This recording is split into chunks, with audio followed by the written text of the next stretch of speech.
démonstration de son propre point de vue et pour son propre objectif. B. Le contexte de Paul. La doctrine de Paul sur la justification par la foi est née du conflit qu'il a eu au début de son ministère avec les chrétiens judaïsants qui inculquaient aux nouveaux convertis païens d'observer la loi de Moïse, en particulier la circoncision 1. Lorsque Paul attaque les œuvres comme méthode de salut, ces œuvres font référence aux œuvres de la loi que les judaïsants ont soulignées comme étant obligatoires pour le salut en Jésus-Christ. 2. Dans les écrits de Paul, nous pouvons noter qu'il utilise le mot œuvres en relation avec les œuvres de la loi et dans le contexte du légalisme souligné par les judaïsants gagner le salut en observant les rites de la loi de Moïse. Réponse de C. Santiago. Santiago ne mentionne à aucun moment la circoncision ou tout autre rituel mosaïque de l'anglais mosaïque ou moïsain. Lorsque Jacques mentionne les œuvres comme en 2,14, à quoi bon, mes frères, si quelqu'un dit qu'il a la foi mais n'a pas les œuvres, cette foi peut-elle le sauver? À quoi cela se réfère-t-il de?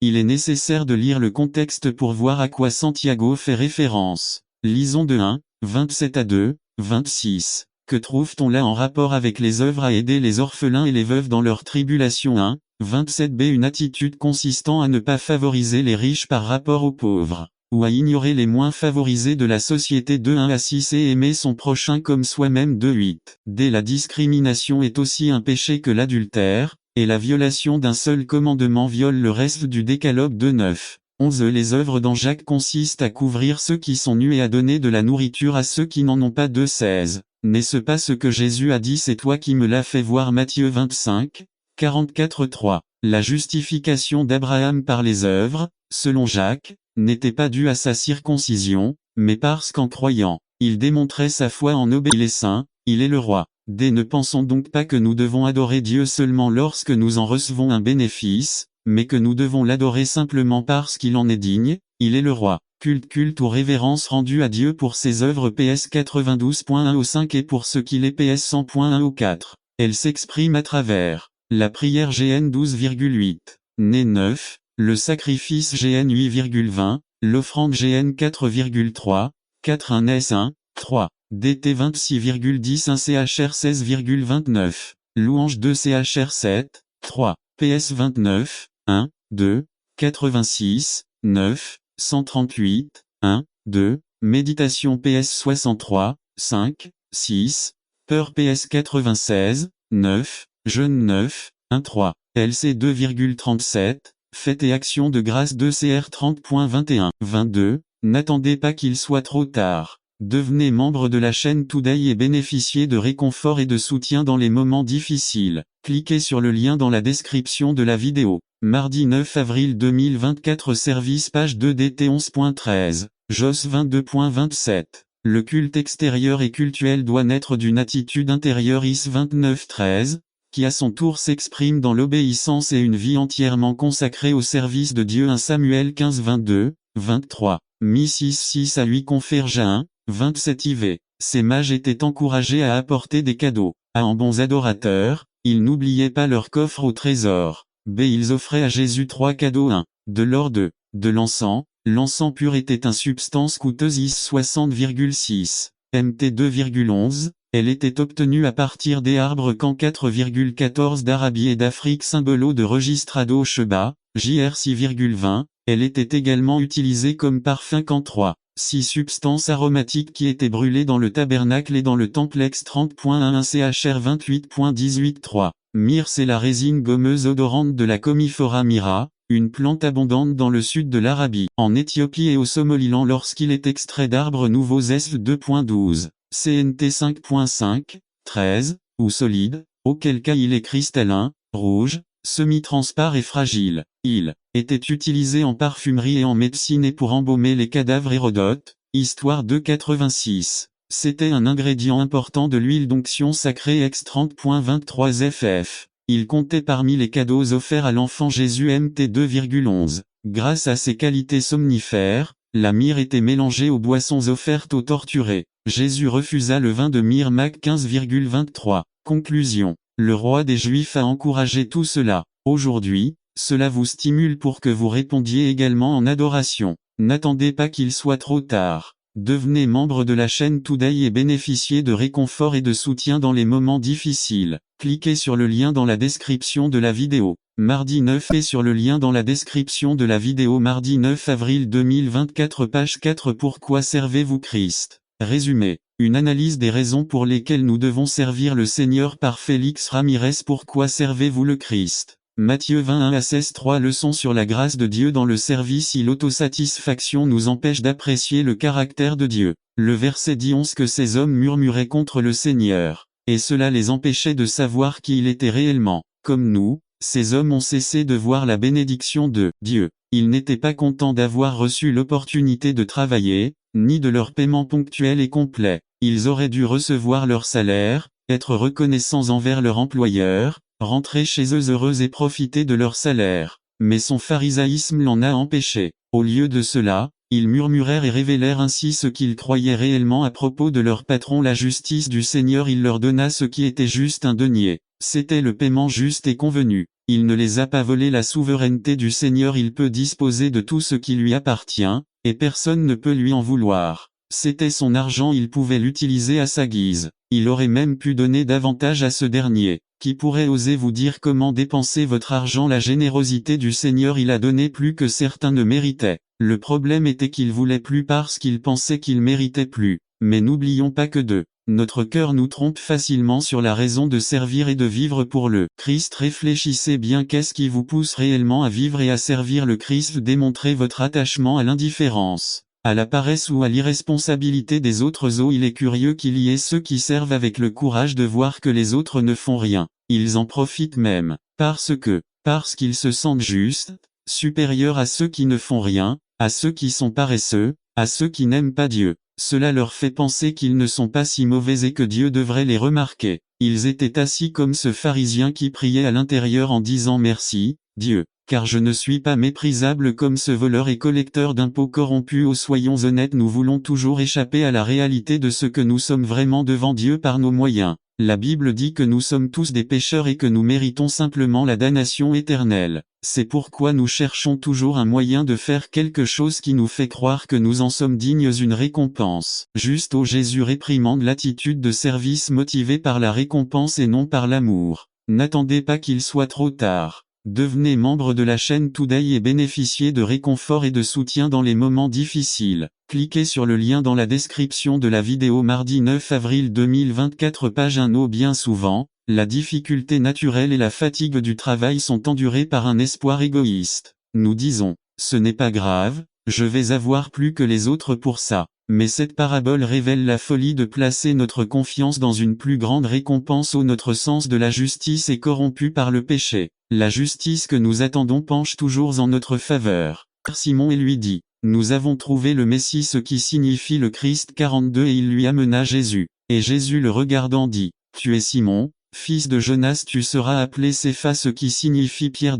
Je le prends avec Jésus et non avec Jean-Baptiste. N'attendez pas qu'il soit trop tard. Devenez membre de la chaîne Today et bénéficiez de réconfort et de soutien dans les moments difficiles. Cliquez sur le lien dans la description de la vidéo. Mardi 9 avril 2024 page 2-3. Nous devons les emmener à l'endroit où nous avons fréquenté. Ils ont emmené leurs amis parce que Jésus avait un message pour eux.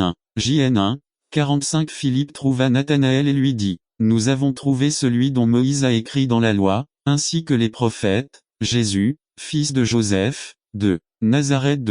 Combien d'entre nous ont des amis qui, pour certaines raisons, ne leur parlent-ils pas de Jésus? 3. Pourquoi ne pas les amener au temple?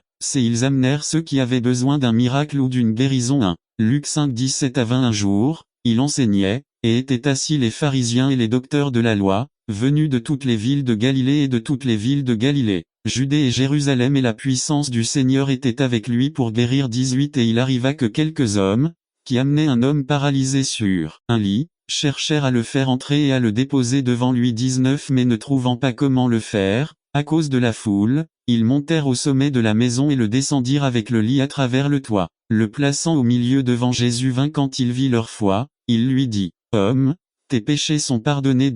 Nous connaissons des gens dans le besoin, pourquoi ne pas leur dire que Jésus peut les guérir, faire un miracle et subvenir à leurs besoins? Conclusion. N'attendez pas qu'il soit trop tard. Devenez membre de la chaîne Today et bénéficiez de réconfort et de soutien dans les moments difficiles. Cliquez sur le lien dans la description de la vidéo. Mardi 9 avril 2024, page 3. Diligence chez le leader. Résumé. Nous, les dirigeants, devons être diligents dans les aspects les plus fondamentaux et les plus clés de notre ministère. Ignorer de petits détails peut être fatal dans notre carrière ministérielle. Par Séraphin contrera diligence chez le leader. Un matin, je me suis réveillé un peu découragé et sans grande envie d'aller à mon bureau. Les papiers étaient entassés sur le bureau, beaucoup de lettres à répondre et d'études à préparer. Quelque chose en interne m'a poussé à la négligence. Sans grande envie, j'ai allumé mon ordinateur pour consulter la boîte aux lettres électroniques et des mots anonymes étaient affichés sur le moniteur et lorsque je les ai lus, ils m'ont donné une nouvelle humeur. Je vous les partage ici.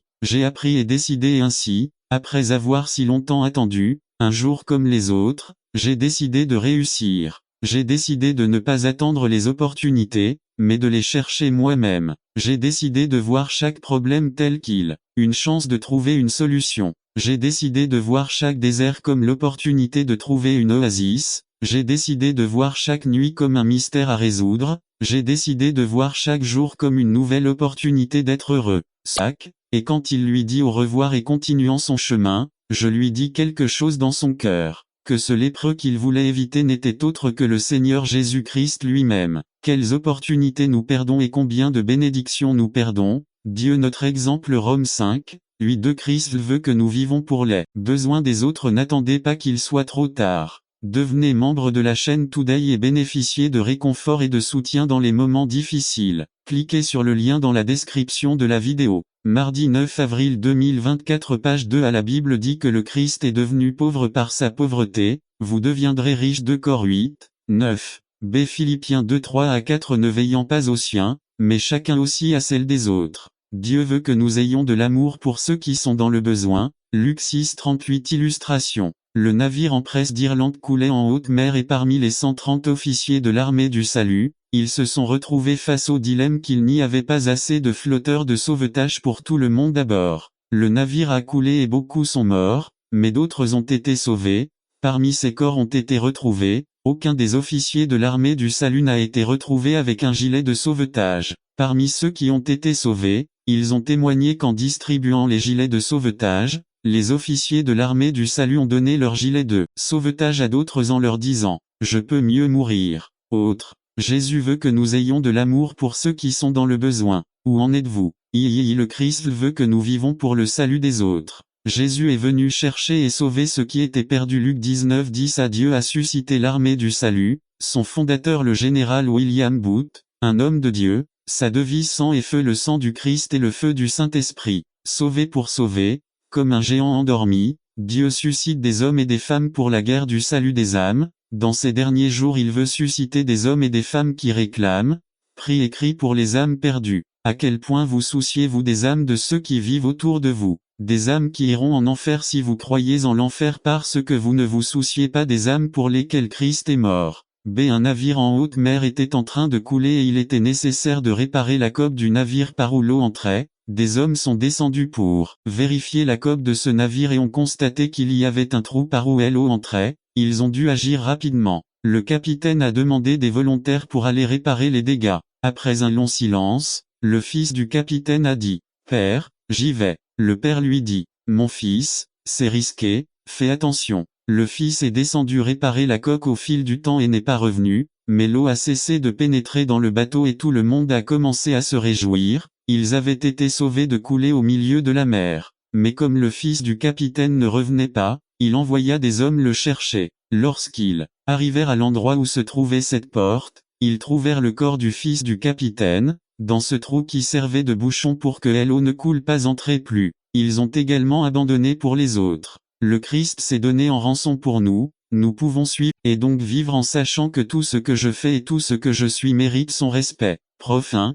7 dit que la crainte du Seigneur est le début de. N'attendez pas qu'il soit trop tard. Devenez membre de la chaîne Today et bénéficiez de réconfort et de soutien dans les moments difficiles. Cliquez sur le lien dans la description de la vidéo. Mardi 9 avril 2024, page 1. Sagesse. Soyez sages et craignez le Seigneur. 3. Servez-le de tout cœur. 10, 12 à 13. Expliquez le passage. Ces versets sont ce que Moïse explique dans les passages qui suivent sur la façon de les mettre en pratique dans votre vie. Moïse veut dire que les exigences du Seigneur pour une vie abondante ne sont pas compliquées et que par conséquent n'importe qui peut les satisfaire. Expliquez la phrase. Servir le Seigneur de tout cœur signifie lui donner le meilleur de ma vie. C'est lui rendre une adoration qui naît de la gratitude et de la reconnaissance de sa grandeur. C'est quelque chose qui n'est ni obligatoire ni forcé. Servir le Seigneur de tout notre cœur implique de devenir des instruments de sa paix. Être sa voix auprès des nations, c'est apporter son amour à ceux qui ne l'ont pas et raconter ses grandes merveilles. Application.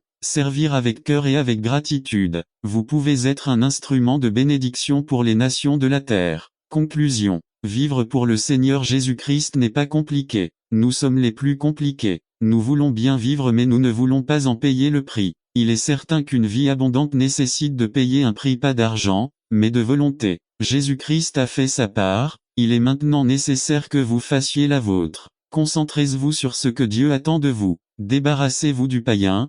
Préparez-vous à vivre sous la crainte du Seigneur, servez-le de tout votre cœur. Ministre. Guidez les gens à rejeter de leur vie tout ce qui empêche la bénédiction de Dieu. Priez ensuite pour qu'ils vivent dans la crainte du Seigneur reconnaissant son gouvernement et son autorité. Et enfin, consacrez leur vie à le servir à partir de ce moment. N'attendez pas qu'il soit trop tard. Devenez membre de la chaîne Today et bénéficiez de réconfort et de soutien dans les moments difficiles. Cliquez sur le lien dans la description de la vidéo mardi 9 avril 2024 page 2 Pourquoi vivez-vous? Résumé. Nous avons tout quelqu'un ou quelque chose pour qui nous vivons, il y a une passion ou un idéal qui nous anime et donne un but et un sens à notre vie. Quelle est votre plus grande passion? Si vous deviez résumer en une phrase pourquoi vous vivez, que diriez-vous par Joshua Pinto que vive para? Il n'y a pas si longtemps, j'ai lu une annonce dans un magazine et elle a retenu mon attention. Il disait, est-ce l'alarme ou un appel qui vous fait sortir du lit le matin? Cela a attiré mon attention parce que j'aime la question.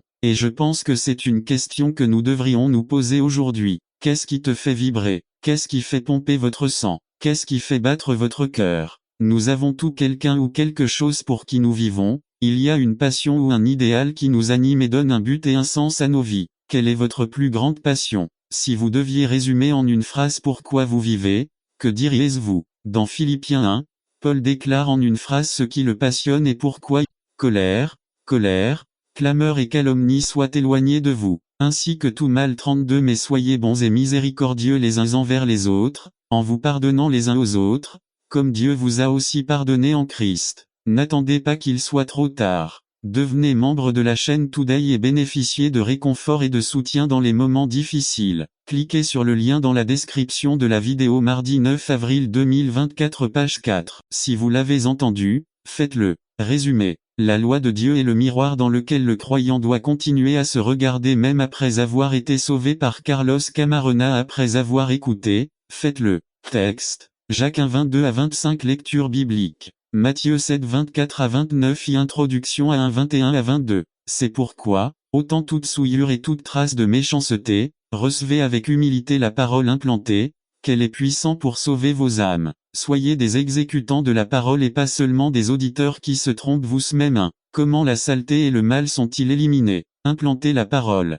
Nous avons laissé tous les cacaors de notre vie doit être purifiée. Eh bien, bienheureux ceux qui ont le cœur pur, car eux seuls verront Dieu. Matthieu 5 8 2. Bien qu'être prompt à entendre 1 19 la parole implantée 1 21 soit de la plus haute importance pour la vie chrétienne, Jacques ne veut pas que nous succombions à l'auto-illusion selon laquelle entendre la parole de Dieu c'est l'idéal de Dieu. 3. L'audition est importante, car c'est par l'audition que vient la foi. Mais la foi n'est pas l'acceptation mentale d'une vérité. La foi, c'est mettre en pratique les promesses divines. C'est pourquoi Jacques dit, 1 22. Mettez en pratique la parole et ne vous contentez pas de simplement l'écouter en vous séduisant vous-même. B. Avec cette pensée, Jacques arrive au cœur de son argument à la racine de toute vraie religion. Il y a l'action. Pour prouver sa position, James utilise l'antithèse entendre versus faire. 1. La culture du temps de Santiago était une culture orale. En l'absence de livres ou de parchemins, accessible uniquement aux plus riches ou aux scribes,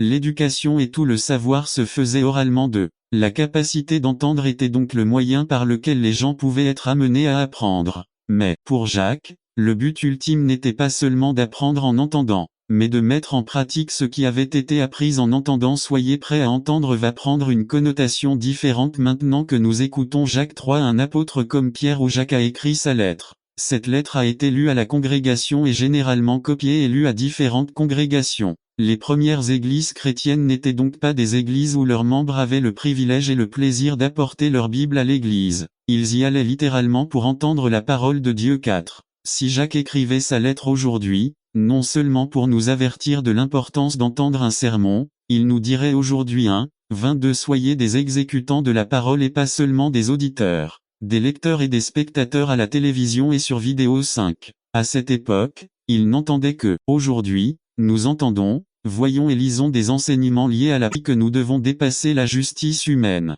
Nous devons posséder, ou mieux encore, être possédés par la justice de Dieu. C'est une justice qui vient du travail de régénération dans le cœur. C'est une justice qui découle de la puissance du ciel. Il ne peut pas être fabriqué. La justice rendue par les hommes peut être utile pour gagner les éloges des hommes, mais en réalité elle ne sert à rien, elle tue. Avez-vous vu dans 2 Corinthiens 3:6 que la lettre tue, mais l'esprit vivifie? C'est la justice qui dit, je ne suis ni un meurtrier ni un adultère. J'aime ma femme et ma famille. Je ne vis pas en rébellion ouverte contre Dieu. Je ne porte pas de tatouage et je ne me teins pas les cheveux avec des rayures et des couleurs. Je suis aussi un très bon voisin. Je vais à l'église tous les dimanches. Je ne blasphème pas et j'élève la voix seulement quand quelqu'un est en danger. Avez-vous remarqué quelque chose dans cette justice? C'est égoïste. Je fais ceci, je ne fais pas cela. Ce genre de justice tue. Notre justice doit dépasser cela.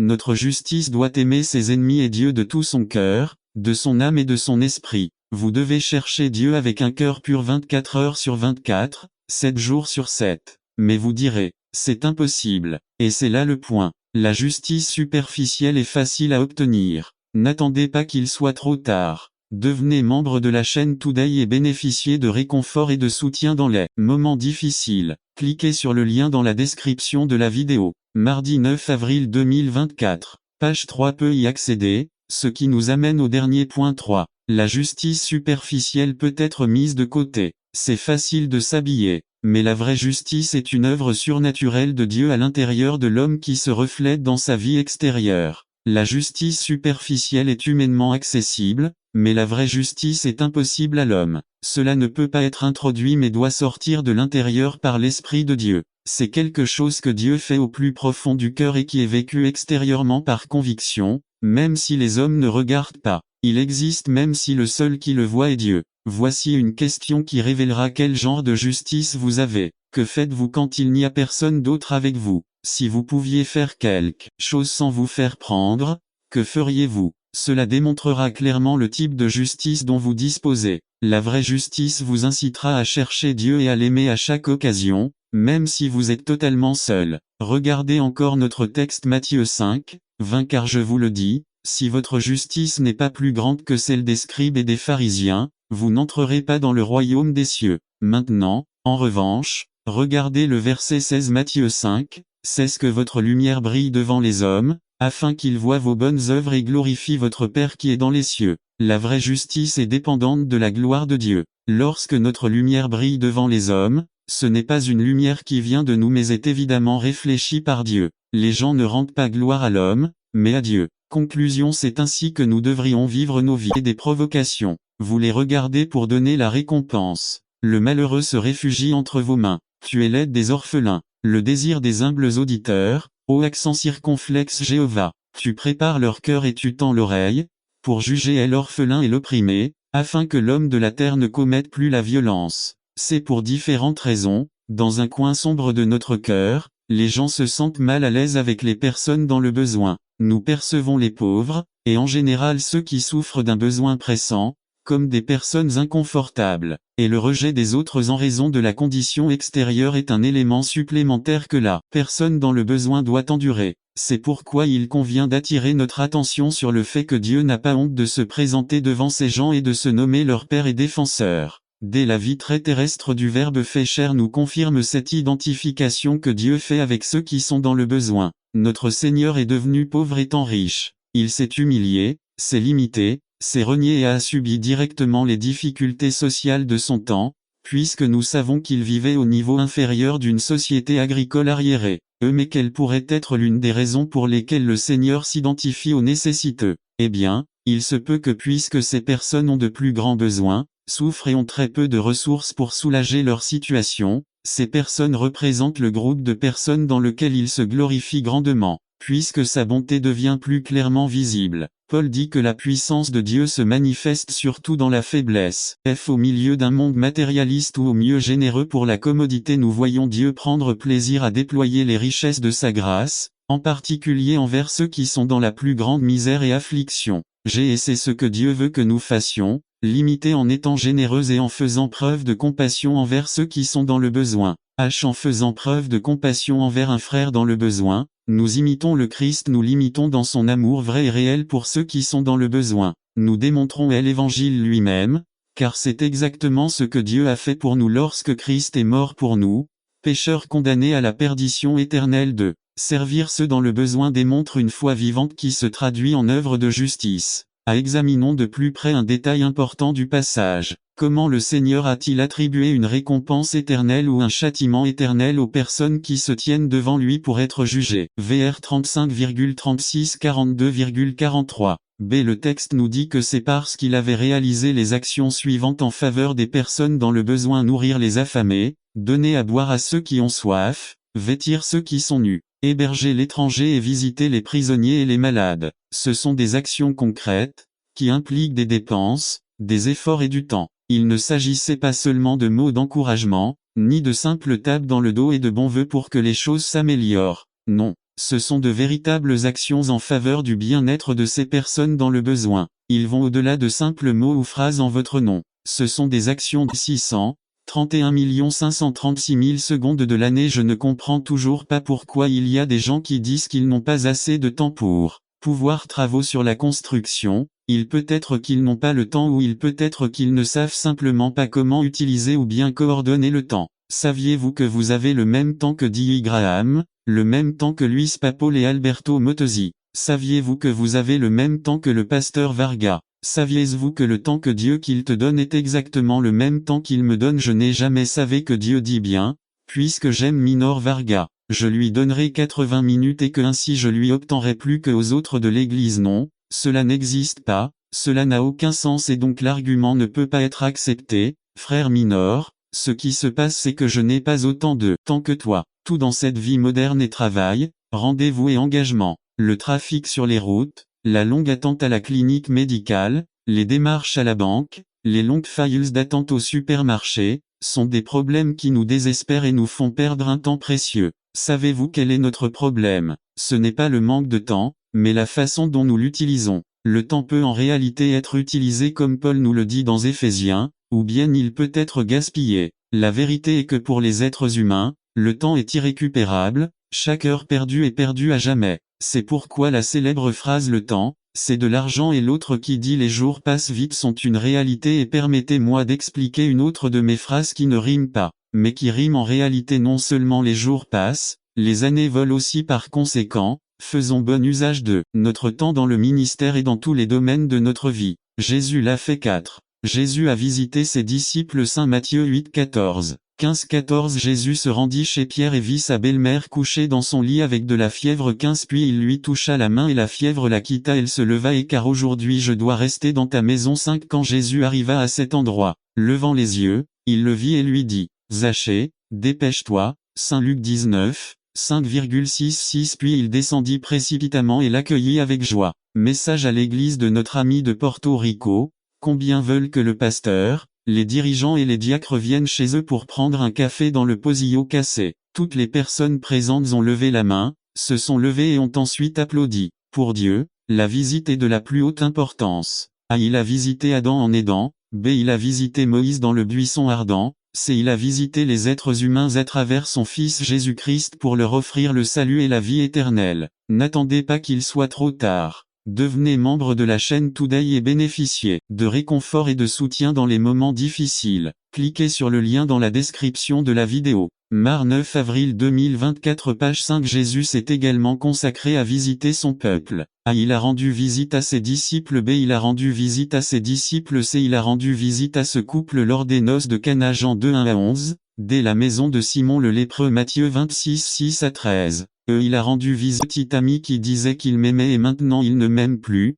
Pas avec une paire de chaussures de tennis dont on m'a dit qu'elles étaient authentiques. 3. Dans cette victoire, il n'y a ni tromperie ni tromperie. C'est une vraie Nike. Pasteur, mais parfois je me sens comme un perdant, vaincu. Parfois, je me sens perdu. Si tel est votre cas, écoutez les paroles suivantes de Jésus, Jean 16, 33. Je vous ai dit ces choses afin que vous ayez la paix en moi. Dans le monde, vous aurez de l'affliction, mais ayez du courage. J'ai vaincu le monde. 4. Il y a deux choses que vous devez comprendre ici à la victoire. Nike est à toi quand tu crois que Jésus est le Fils de Dieu, le Sauveur. B. La victoire, Nike, est à nous lorsque nous lui faisons confiance.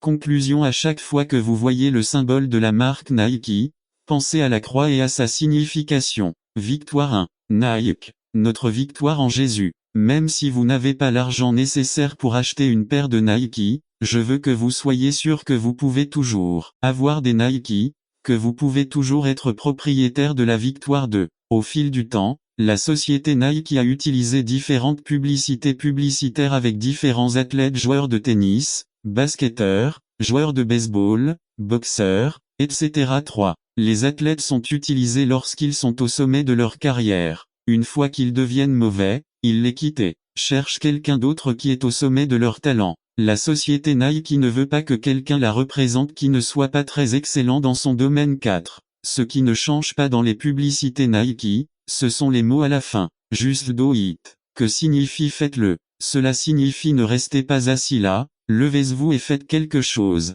B. La victoire de Jésus se termine également par un faites-le. Il le dit à tous ceux qui ne savent pas quoi faire. La victoire de Jésus a de la place pour tout le monde. 1. Comme Michael Jordan, vous aussi pourrez voler, et encore plus haut, vous volerez vers le ciel lorsque nous serons enlevés dans les nuages pour recevoir Jésus dans les airs et vivre ainsi éternellement avec le Seigneur. Voir 1 Thessaloniciens 4, 17. Dans Romains 5, 8, nous lisons, « Mais Dieu démontre son amour pour nous en ce que, alors que nous étions encore pécheurs, Christ est mort pour nous. 2. Les Nike sont à vous, maître sûr. La victoire est à vous, accepte-le. Pour les perdus, pour les tristes, pour les découragés, pour ceux dont les parents ne les comprennent pas, pour ceux dont le petit ami les a quittés, pour ceux qui ne réussissent pas bien à l'école, pour ceux qui ne savent pas faire leurs devoirs. Veux-tu accepter la victoire de Jésus pour toi? Fais-le, c'est tout. N'attendez pas qu'il soit trop tard. Devenez membre de la chaîne Today et bénéficiez de réconfort et de soutien dans les moments difficiles. Cliquez sur le lien dans la description de la vidéo. 9 mars, avril 2024, page 3. Quand les saints se battent. Noon. Résumé. Quand il y a des bagarres entre les saints dans l'église par Carlos Camarena. Quand les saints se battent. Noon. Texte. Jacques 4, 1 à 3. Lecture de la Bible. Philippiens. Il est possible que Jacques dise qu'en cédant à la tentation et en acceptant le péché comme mode de vie, le péché ne peut qu'engendrer plus de péché, plus de souffrance et viendra vous hanter pour le reste de votre vie. 2. Santiago insiste sur le fait que ce cycle doit cesser. Ce n'est pas parce que mon père ou ma mère l'a fait que je dois le faire aussi. 3. Si vous êtes croyant, dit Jacques, le fruit de la tentation ou du péché doit cesser avec votre décision. 2. Surmonter la tentation. Le tableau que dresse Santiago est très sombre. Mais l'attention de Jacques n'est pas portée sur cette boîte noire, mais sur Dieu. Jacques veut préciser que Dieu ne doit être blâmé pour aucune de nos décisions. 1. Dieu n'initie pas ces tentations qui aboutissent à de dures épreuves. Et bien que le diable soit derrière chaque tentation, Jacques ne blâme pas le diable, car les croyants à qui il écrit auraient dû jouir de la bénédiction d'avoir connu le Christ qui donne la force de ne pas vaincre la tentation. 2. Jacques rejette toute idée qui blâme Dieu, les étoiles ou même le diable pour nos actions. Il termine cette section avec un argument positif lorsqu'il s'agit de vaincre la tentation. 3. Jacques vient de préciser que ce n'est pas Dieu qui provoque la tentation, puisque Dieu ne commande que de bonnes choses. 1 17. Tout don bon et tout don parfait vient d'en haut, du Père des Lumières, chez qui il n'y a ni variation ni ombre de changement. 4. Dieu ne change pas comme les sables mouvants de la marée contrôlés par les ombres toujours changeantes de la lune. Dieu ne change pas, il est toujours le même. 5. Croire que Dieu change, c'est nier que tout don bon et tout don parfait vient de lui, c'est être trompé ou se tromper ou tomber dans la tentation. 1 16. B. Il est intéressant de voir comment Jacques se réfère à Dieu comme au Père des Lumières. Évidemment, les croyants de Santiago croyaient aussi que leur vie était sous les forces astrales ou les étoiles. Et puisque Dieu est le créateur des étoiles, alors Dieu est celui qui permet la tentation 1. En affirmant que Dieu est le Père des Lumières, il voulait dire que si Dieu ne change pas et si Dieu contrôle les lumières et ne donne que de bons cadeaux, les étoiles n'ont rien à voir avec le destin d'une personne. Le destin est dans les décisions que nous prenons d'eux. Ne blâmez pas Dieu pour vos épreuves qui résultent de votre soumission à la tentation. Seules les bénédictions viennent de Dieu lorsque la personne se connecte à lui. 3. Tout don bon et tout don parfait. Penser que Dieu commande le mal ou la tentation, c'est le rendre imparfait. C'est comment éviter et surmonter la tentation. N'attendez pas qu'il soit trop tard. Devenez membre de la chaîne Today et bénéficiez de réconfort et de soutien dans les moments difficiles. Cliquez sur le lien dans la description de la vidéo. Mardi 9 avril 2024 page 2.1. Sachez qu'ils arrivent. Penser que certaines tentations ne peuvent pas nous atteindre est la plus grande erreur à laquelle le croyant puisse devenir la proie. Ce sont eux qui sont les victimes de reconnaître et détecter la tentation. Moi seul sais ce que je suis tenté de faire. 3. Éviter la tentation.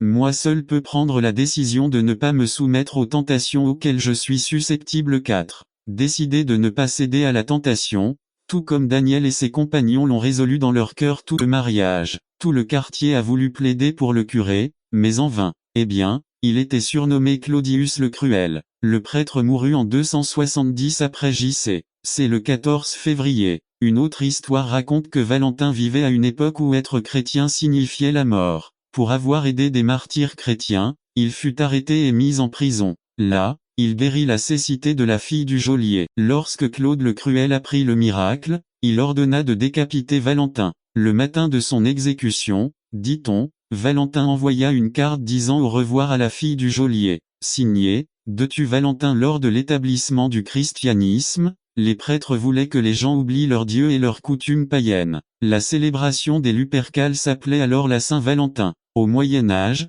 les noms des jeunes hommes et des jeunes filles étaient mis dans une boîte. Les noms d'un jeune homme et d'une jeune fille ont été tirés au sort. Le jeune homme avait la responsabilité de prendre soin de sa servante pendant 1 an. Généralement, les jeunes hommes gardaient le nom de leur jeune fille sur leur manche. Cette pratique consistant à tirer des noms dans une boîte au hasard était considérée comme bonne pour ceux qui voulaient rechercher leurs proches. Au bout d'1 an, ces couples ont fini par se marier. Depuis, cette journée est une journée spéciale pour les amis et les amoureux. Une histoire moderne sur les lettres d'amour remonte au début du XVe siècle. Le duc français d'Orléans fut capturé à la bataille d'Azincourt. Il resta prisonnier dans la tour de Londres pendant de nombreuses années. Il écrivit à sa femme des poèmes d'inspiration et d'amour. Une 60aine de poèmes subsistent encore et peuvent être vus parmi les documents royaux du British Museum. Les fleurs sont apparues environ 200 ans plus tard. La fille d'Henri IV de France organisait une fête. Chaque jeune fille a reçu un bouquet de fleurs de la part de l'homme choisi comme son Valentin.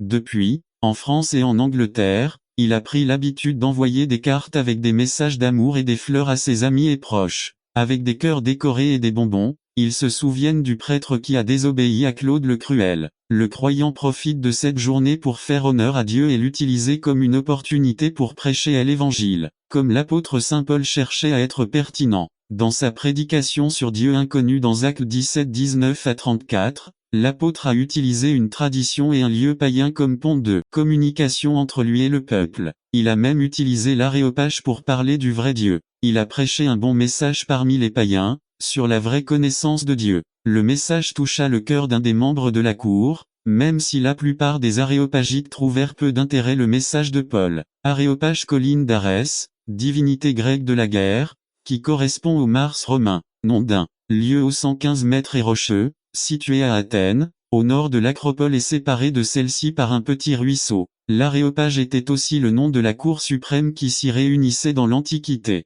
Cette cour était composée des patriarches de la ville aréopagite, qui exerçaient autrefois au-delà de tout plan juridique et s'inscrit dans le projet initial de Dieu. Il sait que le fait de la famille est décisif dans l'expérience et la vie des hommes, c'est pourquoi il appelle l'unité familiale donc, ce que Dieu a uni, que personne ne le sépare. Jésus fait appel à la stabilité familiale et défend les relations familiales. Qu'est-ce que Dieu a mis en place? Non seulement envers les maris mais aussi envers la famille. Le mariage et la cellule familiale ne peuvent être brisés ou dissous par les normes et critères humains de l'égalité des membres. N'avez-vous pas lu que celui qui les a faits au commencement les a faits mâles et femelles? Jésus affirme et reconnaît l'individualité et la dignité de chaque membre de la famille afin que personne n'ait des droits exclusifs. 3. Liberté dans la famille. À cause de la dureté de votre cœur, Moïse vous a permis de divorcer de vos femmes, mais au début, ce n'était pas comme ça. Jésus ne s'attaque pas à l'existence même de la famille,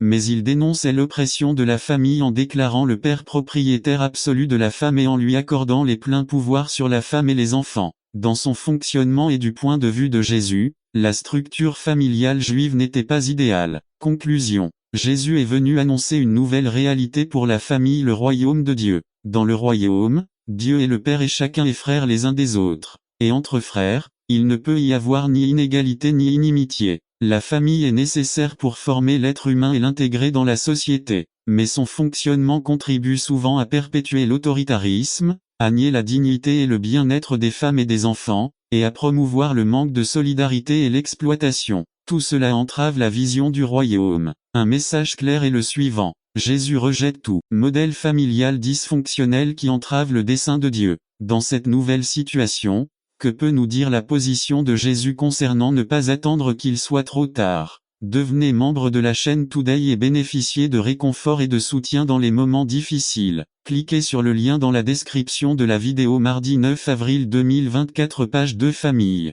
Son idéal d'égalité et de dignité de l'être humain reste le même. Comment adapter vos demandes à la réalité d'aujourd'hui? C'est notre défi. 12 juin 2005. N'attendez pas qu'il soit trop tard. Devenez membre de la chaîne Today et bénéficiez de réconfort et de soutien dans les moments difficiles. Cliquez sur le lien dans la description de la vidéo. Mardi 9 avril 2024, page 3. La famille chrétienne appelée à être lumière dans le monde. Résumé. La famille est une entité relationnelle qui se développe au sein d'un contexte social, économique, politique et religieux. Par Fernando Ocampo. Sujet 1. Comprendre le contexte psychosocial qui nous entoure. Deutéronome 7, 1 à 11. Introduction. La famille est une entité relationnelle qui se développe au milieu d'un contexte social, économique, politique et religieux. De toutes les organisations existantes, c'est la seule dans laquelle ses membres développent un type de relation exclusive à toutes les autres, car elle implique deux dynamiques fondamentales: l'intimité et la vie privée. En tant que famille, bien plus que recevoir des bénédictions, il veut que nous venions avec une humble révérence devant sa présence pour reconnaître qui il est et que nous soyons transformés par cette rencontre. Il veut que nous le connaissions de plus en plus. La définition de la vie éternelle est précisément celle-ci. Le connaître. Jean 17, 3. Dans les Écritures, nous avons plusieurs exemples d'hommes et de femmes dont la vie a été transformée par leur contemplation. Nous devons imiter le sentiment lorsque David a dit: une chose que j'ai demandée au Seigneur, je la chercherai. Puisse-je être dans la maison du Seigneur tous les jours de ma vie, pour contempler la beauté du Seigneur et m'informer dans son temple. Psaume 27, 4. S'interroger signifie considérer, contempler, réfléchir profondément sur quelque chose. C'est exactement la puissance et la merveille de la prière, non pas tant pour que nous puissions recevoir, mais pour que nous apprenions à mieux connaître Dieu. En priant, nous entraînons nos sens spirituels à reconnaître la grandeur de la présence du Seigneur. Beaucoup d'entre nous ont appris que lorsque nous cherchons à faire la volonté de Dieu,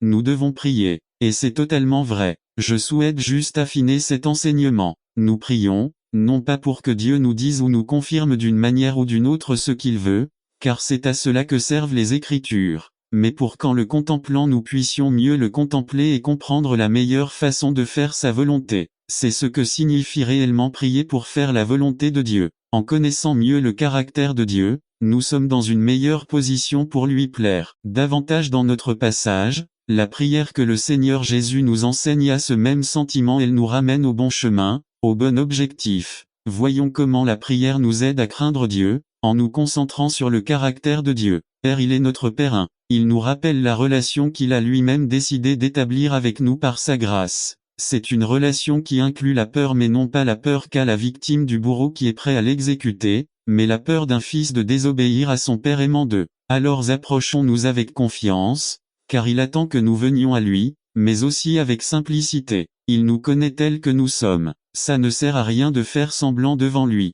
C'est sacré 1. Cette relation amoureuse entre père et fils ne doit pas nous amener à penser que nous pouvons faire ce que nous voulons, car après tout, il y a la confiance. 2. En demandant à Dieu que son nom soit sanctifié, nous déclarons la distance qui sépare le 3 fois saint de nous, simples pécheurs. N'attendez pas qu'il soit trop tard. Devenez membre de la chaîne Today et bénéficiez de réconfort et de soutien dans les moments difficiles. Cliquez sur le lien dans la description de la vidéo. Mardi 9 avril 2024 page 3.3. Cela signifie que nous devons l'approcher en reconnaissant que nous ne sommes pas dignes d'être en sa présence, et que nous devons nous présenter avec un cœur pur, selon les paroles de David, qui montera à la montagne du Seigneur, et qui sera dans son lieu saint, celui qui a les mains propres et le cœur pur. Celui qui n'a pas élevé son âme vers des choses vaines, ni juré de manière trompeuse. B. James, comme ces écrivains post-exiliques, dissocie Dieu de l'auteur de la tentation. Au contraire, pour chaque tentation, il fournit une issue. 1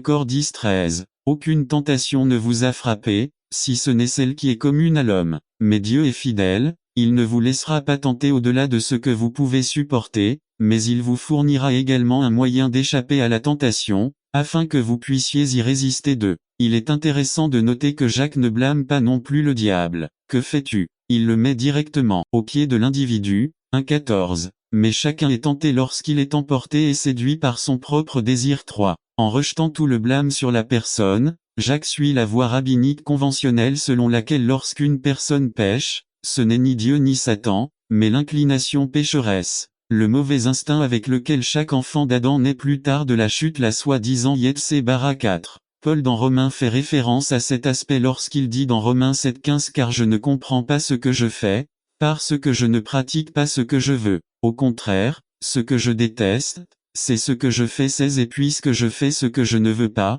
je reconnais que la loi est bonne. 17 Ce n'est donc plus moi qui le fais, mais le péché qui habite en moi. 18 Je sais qu'en moi, c'est à dire dans ma chair, il n'y a rien de bon, parce que vouloir le bien est en moi, mais ne pas le faire. 19 Parce que je ne fais pas le bien que je veux mais au contraire, le mal que je ne veux pas, c'est celui que je pratique. 5. Le coupable de la tentation, tant pour Jacques, le désir que pour Paul, l'être pécheur, avec lequel sont nés tous les enfants d'Adam. 7, 20 Conférérem 5, 19. C'est en 1,14, Jacques utilise une série de métaphores pour illustrer l'essence de la tentation, pour montrer ce qui se passe lorsque nos propres désirs nous envahissent. Mais chacun est tenté lorsqu'il se laisse emporter et séduire par sa propre passion. 1. Ici, il est dit que la personne est attirée et séduite. Certains commentateurs disent que Santiago utilise une métaphore du monde de la pêche tandis que d'autres disent qu'il vient du monde de la prostitution. Le poisson voit l'appât et trouve irrésistible de ne pas mordre.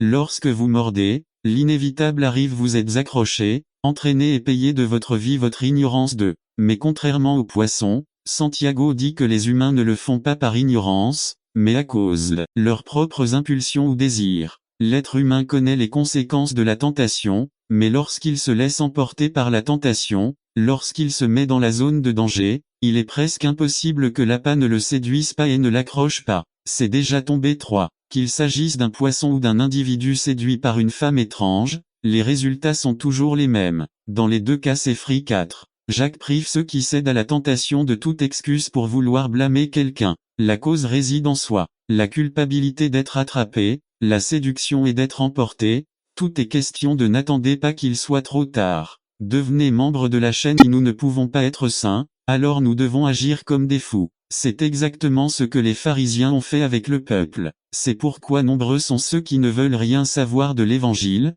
parce que les dirigeants ont imposé des fardeaux aux autres, alors qu'ils ne les portent pas eux-mêmes. Parce qu'ils ne se laissent pas véritablement transformer, ils utilisent des bornes pour manipuler les autres. Jésus nous a donné la vie transformatrice pour que l'image du Christ devienne plus réelle et plus visible aux yeux de ceux qui ne croient pas. Le changement doit venir de l'intérieur. Éphésiens 4 12-13, pour équiper les saints pour l'œuvre du ministère, pour l'édification du corps de Christ dans le but de perfectionner les saints dans l'œuvre du ministère, pour l'édification du corps du Christ jusqu'à ce que nous parvenions tous à l'unité de la foi et à la pleine connaissance du Fils de Dieu, à la condition d'un homme mûr, à la mesure de la stature de la plénitude du Christ. La question qui se pose est la suivante: comment puis-je être transformé? Je crois que la plupart des frères veulent vraiment être transformés, mais ils ne savent pas comment le faire. Dans Romains 12:2, le commandement de Paul, soyez transformés, est impératif, mais en même temps à la voix passive. Cela veut dire que quelqu'un nous transforme,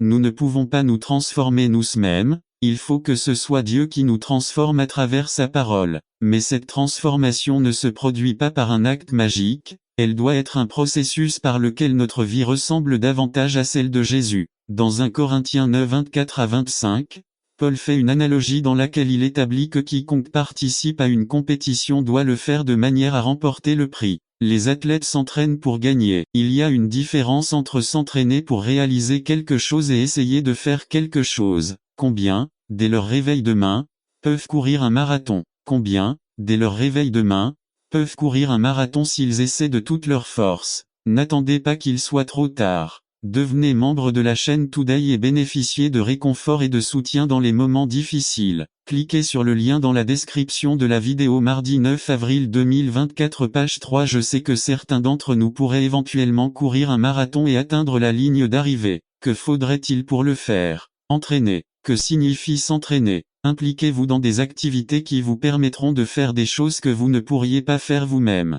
Si nous voulons être transformés par Dieu, nous devons nous impliquer dans les choses qui nous permettront d'être transformés. Les êtres humains, par nature, surestiment le pouvoir du traitement et sous-estiment le pouvoir de la formation. Nous voulons réaliser beaucoup de choses en Dieu, mais nous ne nous soumettons pas à sa formation dans la parole pour les réaliser. La transformation physique nécessite un entraînement, de même que la transformation spirituelle nécessite un entraînement. Paul dit à Timothée, « Entraîne-toi à la piété » 1 Timothée 4,7. Jésus dit dans Luc 6,40, « Le disciple n'est pas au-dessus de son maître, mais quiconque a terminé sa formation atteint au maximum le niveau de son maître. » La vie du disciple, c'est sans. Dieu a appelé Abraham et non Terach. Acte 7, 2, 3. Pourquoi Abraham? Non Jean 6, 9 et 7. Un Abraham était un païen. Josué 24, 2. Dieu n'avait-il pas d'autres options? Melchizedek Jean 14, 18, 4. Alors qu'il vivait avec son père, Abraham attendait qu'il prenne la décision de partir. 5. Kanak n'était sa destination initiale. 6. 2 itinéraires possibles. Désert d'Arabie. Porte étroite bordant l'Euphrate. Porte large. 7. Ils s'arrêtèrent à Ar-Menu accent aigu des pâturages fertiles. Possibilité de plus grande richesse. 8. On ne sait pas combien de temps ils restèrent à Haran. Quand Ar mourut, ils reprirent leur plan initial. Canaan. Cependant, certains furent captivés par la richesse des lieux neufs. Abraham obéit partiellement. Il se retrouva très vite dans des ennuis. Expérience en Égypte. 10. Abraham perdit le contact avec Dieu seulement après avoir quitté Haran. Dieu lui apparut de nouveau. Jean 12, 7, 11. Malgré tout, Abraham n'a pas réussi à annuler la fidélité de Dieu. 2 Timothée 2, 13. Du point de vue du monde, Abraham a réussi à augmenter sa richesse. En perspective du ciel, il développa plus d'attachement au monde et moins d'intérêt pour les choses que Dieu avait préparées pour lui. Loi de cause-cause, effet conflit avec les bergers de l'eau. L'attirance de l'eau pour la belle vie de Sodome et Gomorrhe. Destruction ultérieure de sa famille. L'Égypte Agar qui fut une source supplémentaire de litige. 12. Ils sont déjà arrivés au pays de Canaan. N'attendez pas qu'il soit trop tard. Devenez membre de la chaîne Today et bénéficiez de réconfort et de soutien dans les moments difficiles. Cliquez sur le lien dans la description de la vidéo. Mardi 9 avril 2024. Page 1. Application 1. Pourquoi Dieu nous a-t-il choisis? Nous ne sommes sûrement pas comme Noé 2. Nous ne devrions pas attendre que quelqu'un d'autre prenne la décision à notre place pour répondre avec foi à l'appel de Dieu. 3. Une porte étroite n'est pas la même chose qu'une porte large. 4. Peut-être qu'aujourd'hui nous sommes à Haran, une pause dans nos pensées, en raison de l'attrait du monde. Études, travail, richesse, péché chéri, amitié non chrétienne, petit ami, etc. 5. Cependant, nous devons revenir à notre plan initial. Atteindre Canaan. 6. Si nous restons partiellement obéissants, nous expérimenterons la loi de cause à effet. Perte de contact avec Dieu. 7.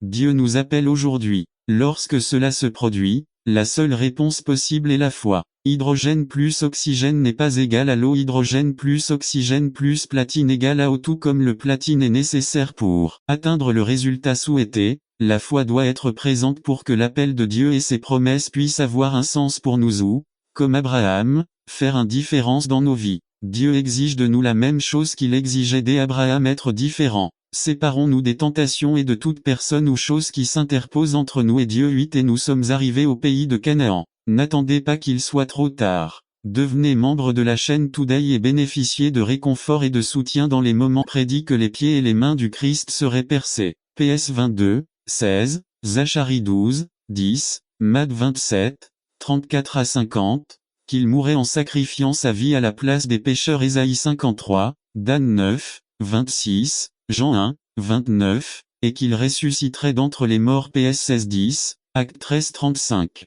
37 triomphant de la mort. Ésaïe 25 8, Icor 15 54. Des centaines d'autres prophéties se sont miraculeusement réalisées, mais malgré toutes ces prophéties miraculeuses, cela n'a pas suffi à amener l'homme à avoir foi en Dieu. Mais en vérité, prouver à l'homme naturel que la Bible est la vérité ne le conduira pas à être sauvé. Il sait peut-être que la Bible est correcte, mais il ne peut pas croire sans l'illumination du Saint-Esprit. 1 Corinthiens 2, 14. Mais l'homme naturel ne perçoit pas les choses de l'Esprit de Dieu, car elles sont une folie pour lui, et il ne peut pas les comprendre, parce qu'il faut les discerner spirituellement. Même si j'accomplissais un miracle sous les yeux d'un homme perdu, cela ne le mènerait toujours pas à Christ. De nombreux miracles ont réellement été accomplis au temps de Jésus-Christ, et les gens ne se sont toujours pas repentis. Matthieu 11 21 à 24. Je peux présenter n'importe quel argument logique sur les Écritures, avec sagesse et bon discours pour vous convaincre de son autorité et de son authenticité, mais à moins que Dieu et sa puissance ne vous soient révélés, vous n'accepterez jamais la Bible. 1 Corinthiens 2, 1 à 5. C'est pourquoi, frères, lorsque je suis venu vers vous pour vous annoncer le témoignage de Dieu, je ne suis pas venu avec une excellence de parole ni de sagesse car j'ai résolu de ne rien connaître parmi vous, si ce n'est Jésus-Christ et lui crucifié. 3 Et j'étais parmi vous dans la faiblesse, et dans beaucoup de crainte et de tremblement. 4 Et ni mon discours ni ma prédication n'étaient fondés sur des paroles persuasives de sagesse humaine, mais sur une démonstration d'esprit et de puissance. 5. Afin que votre foi ne soit pas fondée sur la sagesse des hommes, mais sur la puissance de Dieu. Et l'exemplo de Pablo cuando el hombre va Dio como él est, se arrepiente de su pecado, y acepta la palabra de Dios en su vida, esto no pasa porque el hombre se ha hecho sabio, sino porque milagrosamente Dios está trabajando en su cœur. Paul l'a démontré dans sa prédication. Paul a été instruit par le grand rabbin Gamaliel. Acte 22-3 qui était le petit-fils de Hiel. C'était un homme brillant qui était accepté comme un grand enseignant parmi ses collègues. Phil 3 1 à 6. Il aurait pu prêcher l'évangile à merveille. Il était peut-être un grand orateur, mais quelle était la technique de Paul? Il prêchait le Christ avec faiblesse, crainte et tremblement. Il n'est pas venu avec des paroles très élaborées mais avec un message très simple: le Christ crucifié, le Fils de Dieu, créateur du monde, crucifié. Vous avez de l'espoir, car Dieu a fait de son Fils unique le sacrifice de vos péchés. C'était le message de Paul, et Paul dépendait de Dieu pour accomplir son œuvre avec sa puissance. C'est ainsi que nous devrions aborder les Écritures. Si par votre vision, ce que vous regardez est ce qui devient le plus précieux et le plus prioritaire dans votre vie. Quelle est la chose la plus précieuse et la plus prioritaire dans votre vie? Yves, ne perdez pas la vision. La vue de Dieu est votre objectif. Vous devez rester concentré sur Dieu et le but qu'il a pour votre vie. 27 C'est par la foi qu'il quitta l'Égypte sans craindre la colère du roi, car il resta ferme comme s'il voyait l'invisible. Les personnes qui vivent une vie qui compte sont des personnes qui ne perdent jamais leur concentration. Ils savent se concentrer et garder les yeux sur la cible. Le secret du succès est la persévérance. Le secret de la persévérance est la vision, et la vision est ce qui vous permet de triompher quelles que soient les circonstances. Le mot maintenu circule. Ce mot signifie préserver, persévérer, rester debout, endurer, soutenir, nourrir, nourrir. Moïse est resté, il a refusé d'abandonner quelles que soient les circonstances, même s'il s'agissait de situations incroyables, de critiques, etc. Moïse a passé la plupart de son temps à attendre le but et la vision de sa vie à venir. N'attendez pas qu'il soit trop tard. Devenez membre de la chaîne Today et bénéficiez de réconfort et de soutien dans les moments difficiles. Cliquez sur le lien dans la description de la vidéo. Mardi 9 avril 2024, page 5 se matérialise. Depuis le moment où Dieu donne la vision à Moïse jusqu'à ce que le peuple soit sur le point d'entrer dans la terre promise, 80 ans se sont écoulés. Êtes-vous prêt à tenir bon jusqu'à ce que Dieu vous donne l'ordre de marcher? Êtes-vous prêt à rester attendre 80, 40, 20, 10 ans ou aussi longtemps que nécessaire pour que le but et la vision que Dieu a pour votre vie se matérialisent? Vous devez garder votre regard sur la vision, sur votre but, sur la cible, sur ce qui en vaut vraiment la peine, sur le Christ. De cette façon, même si des circonstances difficiles surviennent, vous ne vous évanouirez pas. Hébreux 12 1-2 C'est pourquoi, nous aussi, qui sommes environnés d'une si grande multitude de témoins, rejetons le fardeau qui nous gêne, surtout le péché qui nous assiège, et courons avec persévérance dans la carrière qui nous attend et placée devant nous deux. Fixons notre regard sur Jésus, le Créateur et le Perfectionneur de notre foi, qui, pour la joie qui l'attendait, a enduré la croix, méprisant la honte que cela signifiait, et qui est maintenant assis à la droite du trône de Dieu. LSG Les expressions courons avec persévérance et fixons nos yeux sur Jésus vont de pair. Parce que lorsque vous aurez le regard fixé sur Jésus, vous courez la course avec persévérance. Sur quoi avez-vous les yeux fixés? Sur quel domaine de votre vie devez-vous travailler?